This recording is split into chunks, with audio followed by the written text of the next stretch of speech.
नमस्कार, कशिश न्यूज़ के digital platform पर आप तमाम दर्शकों का स्वागत है। इस वक़्त हमारे बगल वाले फ्रेम में आनंद पुष्कर जी हैं, शिक्षक नेता हैं और उन्होंने हाल के दिनों में कई शिक्षा विभाग के अधिकारियों से मुलाकात की है। पिछले दिनों उन्होंने शिक्षा मंत्री से भी मुलाकात की थी और इनके पास कई सारी खबरें हैं, जो शिक्षकों के लिए है और शिक्षकों को जानना बेहद ज़रूरी है। आनंद पुष्कर जी, क्या-क्या इन्फॉर्मेशन है जो शिक्षकों के लिए है? देखिए, आप 2 जी पहले तो नमस्कार करते हैं और आपने इस मुद्दे को उठाया है।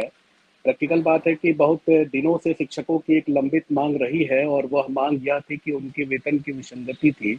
उनका फिक्सेशन का विषय था, उनका एमएसएपी का विषय था, उनका प्रमोशन का विषय था। आज इन जी, सब विषयों पे लगातार आपने देखा होगा आपके चैनल पे भी मैंने इन सवालों को लगातार उठाया है। उनका सर्विस कंटिन्यूटी का भी मसला था, सेवा की निरंतरता का मसला भी था, उनका प्रमोशन का भी मुद्दा था।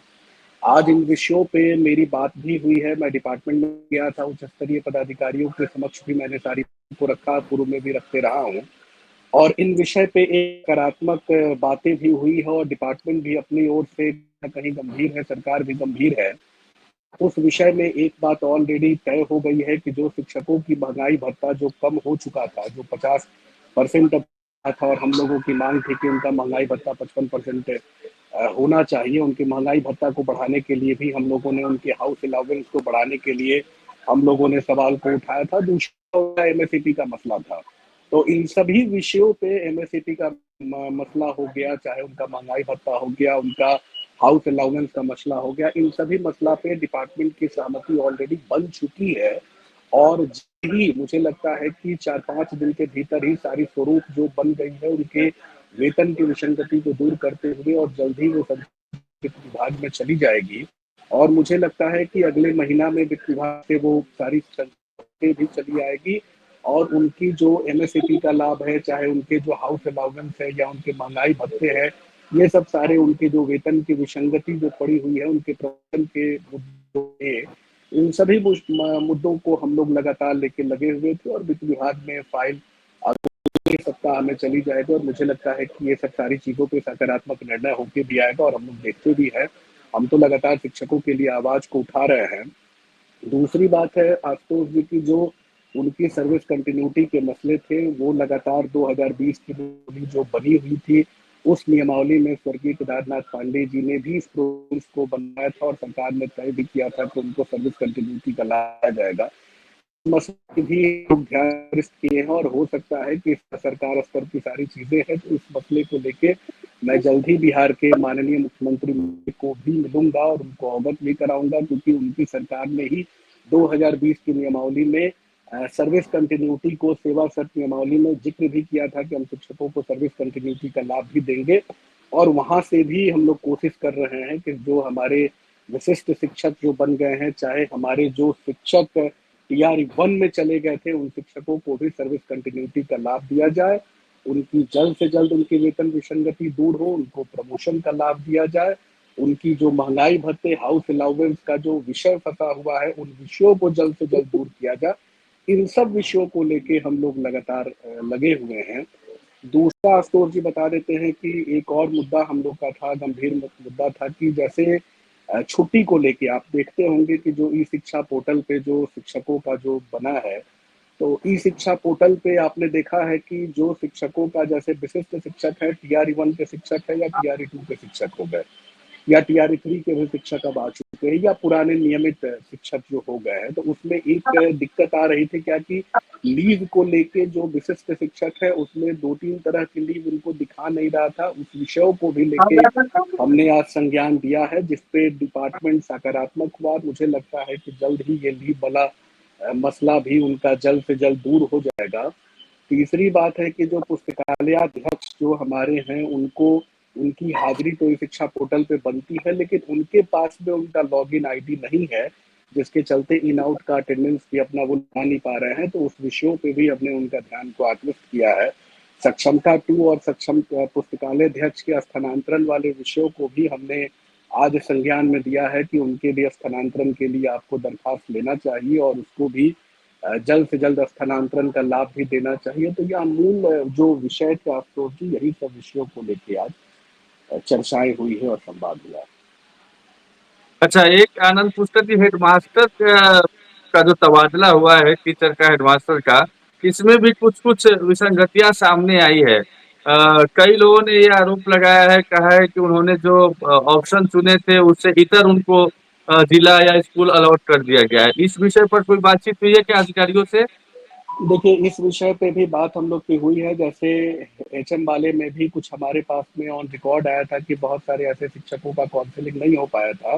तो डिपार्टमेंट ने ऐसा डाटा जो इकट्ठा किया था, उसमें 3 से 4 शिक्षक एचएम वाले ऐसे हैं, जिनका अब तक वो काउंसलिंग नहीं हो पाया था, और अभी जो योगदान का डेट है उसको 31 तारीख तक लोगों ने बढ़ा भी दिया। अभी डायरेक्टर की कल एक चिट्ठी भी निकली थी, जिसपे पहले 26 तारीख तक एचएम वाले को योगदान करना था, और योगदान की तिथि को 31 तारीख तक उन्होंने बढ़ा दिया है।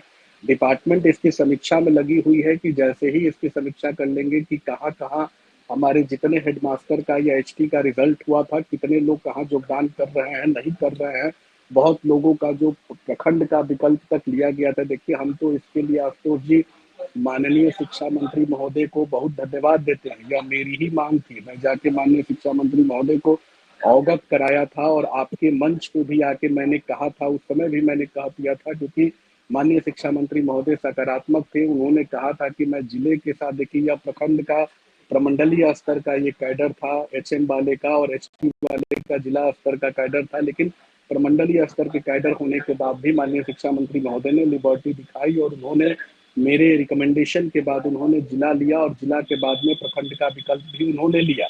और एक शिक्षकों को बहुत ज्यादा सहूलियत हुई। 85% ऐसे शिक्षक हमारे हो गए एचएम वाले में, जिनका पदस्थापन उनके मन अनुकूल प्रखंड पे मिल चुका है। यह रिपोर्ट जो आई है, लेकिन अब जो देखा जा रहा है कि मेरिट कम चॉइस के हिसाब से जो हुआ था, अब इसमें एक चीजें देखी जा रही है कि जो अगर एचएम नहीं अगर जा रहे हैं योगदान करने के लिए, कहीं किसी का प्रमंडल के बाहर हो गया है, तो वैसे लोग जो नहीं जा रहे हैं, तो उसमें भी देखा जा रहा है कि जिन लोगों का हुआ है, कहीं वो लोग ज्वाइन कर रहे हैं कि नहीं कर रहा। अगर नहीं वो ज्वाइन करेंगे, तो फिर उसके बाद वो 31 तारीख के बाद उसकी पुनर्समीक्षा की जाएगी, क्योंकि जितने विद्यालय थे उन सभी विद्यालयों में उनको पदस्थापन कर दिया गया। तो फिर 31 के बाद इसकी एक समीक्षा की जाएगी। तो हो सकता है कि दोबारा हमारा कोशिश भी रहेगा, प्रयास भी रहेगा कि जिनको मन अनुकूल जगह नहीं मिला है, अगर कोई पॉसिबिलिटी कहीं से बन रही है, तो उनके लिए जरूर हम लोग यह सवाल को उठाएंगे कि उनको भी सहूलियत दिया जाए। और जिनका काउंसलिंग नहीं हो पाया है, उनके लिए भी आज मैंने इस बातों को रखा है कि जल्द से जल्द इनका भी काउंसलिंग करा दिया जाए। अच्छा, एक एक एक लेटेस्ट मसला है। कल ही मुझे लगता है कि बीपीएससी ने कैलेंडर जारी किया है परीक्षा का। और जी। पिछले दिनों टीआरई 4 को लेकर सीएम नीतीश कुमार ने बकायदा पोस्ट करके ये जानकारी दी थी कि टीआरई 4 की परीक्षा होने जा रही है।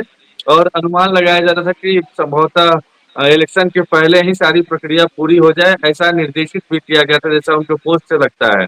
लेकिन बीपीएससी की तरफ से जो कैलेंडर जारी हुआ है उसमें टीआरई 4 का जिक्र नहीं है।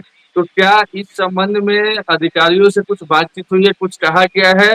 कंफ्यूजन की स्थिति में अभ्यर्थी हैं जो लोग ये उम्मीद लगाए बैठे थे कि टीआरई 4 की परीक्षा हो जाएगी, बहुत जल्द होगी, क्योंकि शिक्षा मंत्री सुनील कुमार ने भी कहा था कि हम लोग जिलों से रिक्तियां मंगवा रहे हैं, डीओ को निर्देशित किया गया है, और ऑलमोस्ट मतलब प्रक्रिया अब अ, खत्म होने वाली है और परीक्षा की प्रक्रिया शुरू होगी।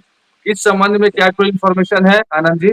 देखिए, आज तो जो सबसे बड़ी बात है कि मैं तो पहले बिहार के माननीय महोदय का धन्यवाद देता हूँ, जिन्होंने टीआरई 1, टीआरई 2, टीआरई 3 की पोस्टिंग भी की, शिक्षकों को रोजगार देने का काम किया। और स्वयं माननीय मुख्यमंत्री महोदय ने अपने फेसबुक आईडी पे भी उन्होंने ट्वीट करते हुए बिहार की जनता को यह संदेश दे दिया कि हम लोग टीआरई 4 की बहाली जल्द ही करेंगे। और मैं आपको बता दूं आशुतोष जी, आज डिपार्टमेंट बिल्कुल ही सकारात्मक और तेज गति से टीआरई 4 के शिक्षकों की बहाली की प्रक्रियाओं को तेज गति पे काम कर रहा है। मैं जब तो वहाँ ये फाइलें लगातार चल रही थी, और मुझे लगता है कि शिक्षा विभाग ने जितनी भी रिक्तियां रही हैं, उन सारी रिक्तियों को एक जगह करके और उन्होंने बिहार लोक सेवा आयोग को भेज दिया है, और बिहार लोक सेवा आयोग जल्द ही इस पे विज्ञापन प्रकाशित कर देगा, और 1 डेढ़ महीना के भीतर ही उनको रिजल्ट भी आ जाएगा, और उनकी पोस्टिंग की प्रक्रिया भी जल्द ही शुरू हो जाएगी। मुख्यमंत्री महोदय लगातार इन विषयों की समीक्षा भी कर रहे हैं, अपने स्तर से सारी चीजों को देख रहे हैं।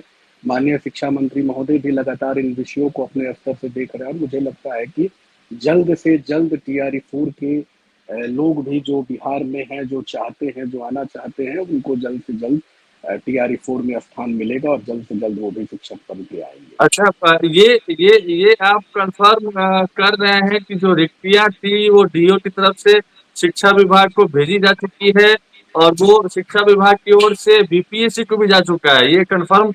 जी, जी, जी, जी, ये बिल्कुल कन्फर्म है कि शिक्षा विभाग ने इसको भेज दिया है और BPSC जल्दी उस पे विज्ञापन प्रकाशित करेगा। अच्छा, तो ये इसमें एक एक सवाल उठता है अभ्यर्थियों की तरफ से कि जब भेजा जा चुका है तो BPSC ने जो कैलेंडर जारी किया उसमें परीक्षा की तारीख क्यों नहीं है?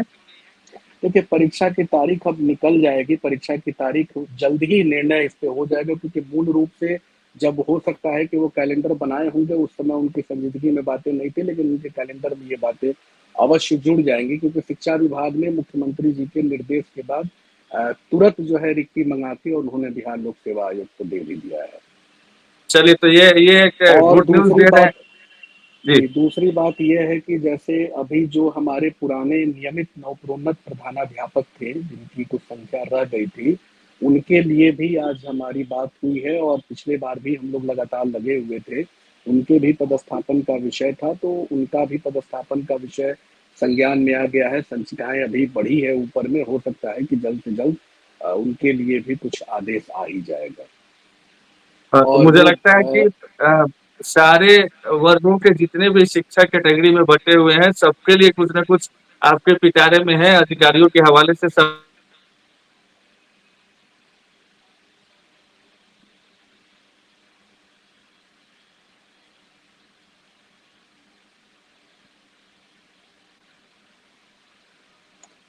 शुरू होगी। और ऐसी जानकारी आपने दी है कि BPSC की तरफ शिक्षा विभाग की तरफ से रिक्तियां भी भेजी जा चुकी है BPSC की। तो बहुत बहुत धन्यवाद आनंद पुष्कर जी। जी, धन्यवाद। Thank you.